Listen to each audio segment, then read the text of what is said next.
The civil war begins, Caesar's gamble and Pompey's retreat. The twilight of the Roman Republic was marked by power struggles between ambitious leaders. Gaius Julius Caesar and Gnaeus Pompeius Magnus Pompey were once allies, but their alliance had fractured, culminating in a conflict that would reshape Rome's destiny. As the civil war erupted, Caesar's daring move secured Italy and forced Pompey into retreat, setting the stage for a grand confrontation. From allies to enemies, the tensions between Caesar and Pompey had been brewing for years. Both had been instrumental in Rome's expansion, yet their ambitions clashed.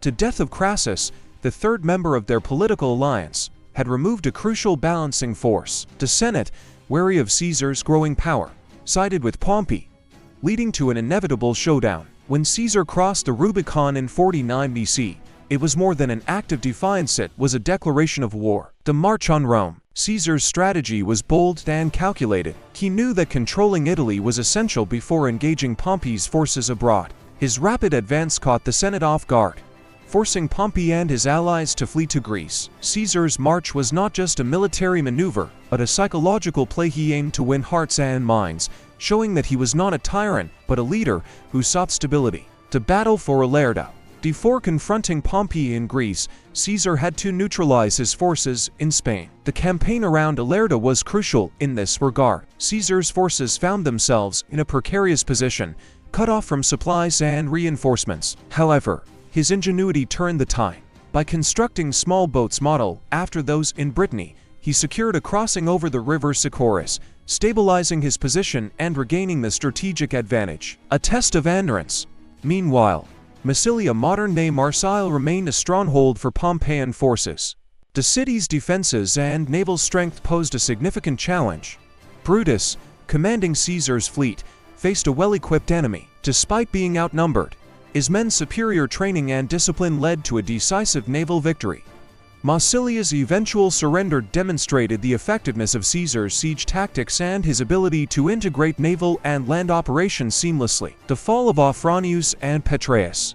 Caesar's strategic mind was on full display as he outmaneuvered Pompeian commanders Afranius and Petreius. By controlling the river crossings and leveraging superior cavalry tactics, he cut off their escape routes. His psychological warfare was just as effective. By allowing peaceful interactions between his troops and the enemy, he sowed discord within the Pompeian ranks. When Afranius and Petreius attempted a retreat, Caesar's relentless pursuit forced them into surrender. Caesar's triumph in Spain. With the defeat of Pompey's Spanish legions, Caesar had secured his western flank. His forces were now free to march eastward, where the decisive battles awaited. The civil war was far from over, but the early victories had set the stage for Caesar's ultimate confrontation with Pompey. This first part of our exploration into Caesar's civil war highlights his brilliance as a strategist and leader. His ability to adapt, inspire loyalty, and outmaneuver opponents laid the foundation for his rise as Rome's most powerful figure. In the next part, we will delve into the clash in Greece, where Pompey, backed by the Senate's legions, prepared for his final stand. The siege of Massilia and the turning tide. With the war in Spain shifting in his favor, Caesar turned his attention to the critical city of Massilia. This Mediterranean stronghold, strategically positioned along the coast of modern-day France, had long been an ally of Rome, but chose to side with Pompey in this conflict. The city's decision to resist Caesar's advance created a challenge he could not ignore. If left unchecked, Massilia could serve as a resupply base for Pompeian forces, delaying Caesar's push toward total victory. But Massilia was not an easy target. It boasted impressive fortifications, a well-trained garrison, and a formidable naval presence. Moreover, its leaders, particularly Lucius Domitius Ahenobarbus, were determined to hold out at all costs. However, as we will see, Caesar's ability to adapt, combined with his relentless strategic mind, would eventually bring the city to its knees. Caesar's calculated patience. Unlike his earlier lightning-fast conquests, Caesar knew that Massilia required patience. A direct assault could lead to unnecessary losses, something he could not afford with larger battles still looming in the east. Instead, he initiated a siege, cutting the city off from reinforcements, while simultaneously waging a psychological war against its defenders. That the Pompeian loyalists were not idle. Ahenobarbus, a seasoned commander, understood that his best chance of success lay in maintaining naval superiority. He began assembling a fleet, while fortifying Massilia's defenses, hoping to outlast Caesar. The Romans, under the command of Trebonius, countered with siege engines, battering rams, and even a massive siege tower. However, the real challenge was not the walls, it was the naval blockade. The Massilian fleet, reinforced by a small Pompeian squadron under Lucius Nasidius, posed a genuine threat to Caesar's supply lines. If the defenders could break the blockade, they could prolong the siege indefinitely. The naval battles, a test of Roman innovation. As the siege continued, the real battle played out at sea. Brutus, one of Caesar's trusted lieutenants, took charge of the Roman fleet. Despite being outnumbered, he relied on the discipline of his men to turn the tide. The Pompeians, skilled sailors, relied on hit-and-run tactics, using their more agile ships to harass the heavier Roman vessels. At first, this strategy worked. Pompeian ships darted in and out, firing arrows and javelins, attempting to disable Caesar's fleet. But Brutus had an ace up his sleeve. His ships were not manned by ordinary sailors, but by hardened legionnaires. These men, trained in hand-to-hand combat, turned every naval skirmish into a boarding battle. Using grappling hooks, they pulled enemy ships close and turned them into floating battlefields. It was here that the Roman legionnaire superiority became apparent. While the Massilians and their allies fought bravely, they were not soldiers. One by one, their ships fell. Even when Ahenobarbus tried to break through with reinforcements, the outcome was the same. The Massilian fleet was shattered, leaving the city isolated. The final assault and betrayal. With the naval blockade secured, Caesar's forces intensified the land assault. Roman siege engines pounded the walls, while tunnels were dug beneath the city to weaken its foundations. Despite fierce resistance, the Massilians realized that their time was running out.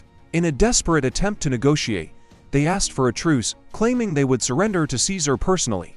Trebonius, weary of unnecessary bloodshed, agreed, but the Massilians had other plans. Under the cover of night, they launched a surprise sortie, setting fire to Roman siege equipment. This act of betrayal only hardened Caesar's resolve. Finally, after months of resistance, Massilia fell. But Caesar, ever the pragmatist, chose not to destroy the city. Instead, he spared its people, recognizing the value of its strategic location. Ahenobarbus, however, managed to escape, setting the stage for further conflict. The march to Pharsalus. When giants collide, with Massilia subdued and Spain secure, Caesar now set his sights on the true heart of the conflict. Pompey himself, the once unshakable general, once hailed as the greatest military mind of his generation, had fled to Greece, where he was amassing a force so large that it dwarfed even Caesar's legions. If there was ever a moment where Rome's fate hung in the balance, it was now. Pompey's grand army, a fortress of manpower. Unlike Caesar, whose military dominance came from sheer battlefield brilliance and adaptability, Pompey relied on overwhelming numbers. By the time Caesar prepared to cross into Greece, Pompey commanded a staggering 50,000 infantry and 7,000 cavalry, a force double the size of Caesar's army. His army was composed of battle-hardened veterans, fresh recruits from the eastern provinces, and elite cavalry supplied by the wealthy Roman aristocrats who still saw Pompey as Rome's last hope against the so-called dictator. In terms of logistics, supplies, and traditional warfare, Pompey should have won, but as history often proves, numbers alone do not win wars. Caesar's gamble, the invasion of Greece. Knowing he could not afford a prolonged campaign, Caesar made his move. He took a colossal risk, personally leading a small vanguard of 15,000 men across the Adriatic Sea, a daring nighttime operation. This was not the cautious approach of a general who played it safe. This was a leader who knew speed was his greatest weapon. Pompey, for all his strategic acumen, failed to intercept Caesar's fleet in time. Once Caesar landed, he immediately took Oricon and Apollonia, securing crucial supply routes. However, there was a major problem. Mark Antony, leading the second wave of reinforcements, was stuck on the Italian coast, unable to cross due to Pompey's naval blockade. Caesar was now trapped in enemy territory, outnumbered and outsupplied. Yet, this was where he thrived. The mind games began. Rather than fortify and wait for Antony, Caesar did the unthinkable. He went on the offensive. He marched deep into Greece, forcing Pompey to react rather than dictate the terms of battle. He conducted raids, secured smaller towns, and even sent envoys offering peace, knowing Pompey would reject them. Why? Because Caesar understood the game of psychology. He knew Pompey was under immense pressure from the Senate, many of whom believed that their general should crush Caesar outright. The longer Pompey hesitated, the more arrogant and restless his senatorial allies became. Meanwhile, Antony, always the loyal second in command, finally outmaneuvered the blockade and landed with 20,000 men, reinforcing Caesar's position. The two titans were now set for a collision that would define the fate of Rome. The road to Pharsalus, the fatal mistake. By mid-48 BCE, the two armies were in a deadly game of maneuver. Pompey's advisors urged caution. After all, he had the superior army and a vast cavalry force that could encircle Caesar's legions. Why risk open battle? But Caesar kept baiting Pompey, forcing small skirmishes, slowly dragging him towards the battlefield of Pharsalus. Finally, under immense political pressure, Pompey made the mistake Caesar had been waiting for. He agreed to open battle.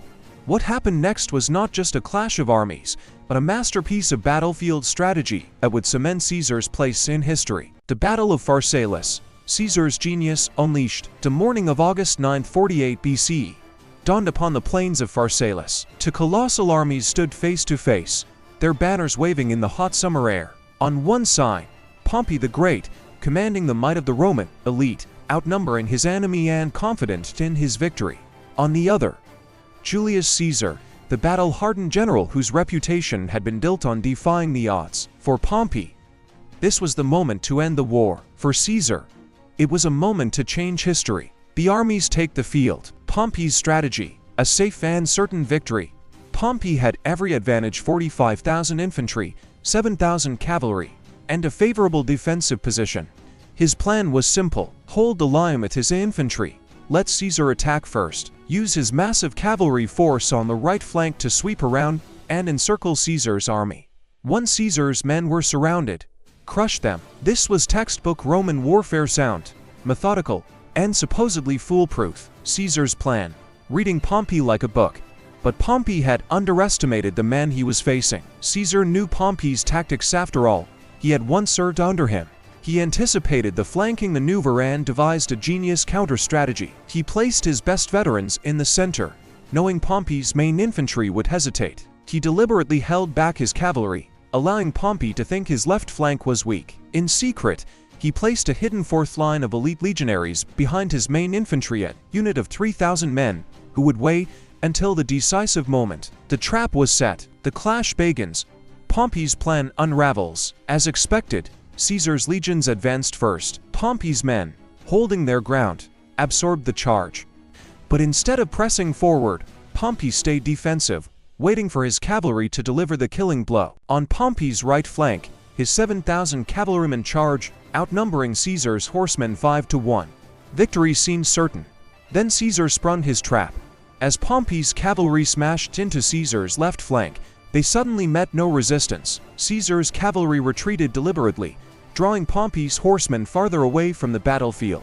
At that precise moment, Caesar's hidden fourth line of infantry charged forward. These elite soldiers, perfectly fresh, attacked Pompey's cavalry from the sides. With no room to maneuver, Pompey's cavalry panicked. Within minutes, his entire cavalry force was shattered.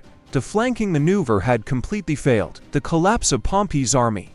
Now, Caesar pressed the attack. With Pompey's cavalry destroyed, Caesar's men swept around and attacked Pompey's infantry from the side, turning Pompey's own strategy against him. Pompey, realizing his lines were collapsing, did something unthinkable. He fled the battlefield. His once great army, seeing their leader, abandon them, broke ranks and ran. Within hours, Caesar had won. Aftermath.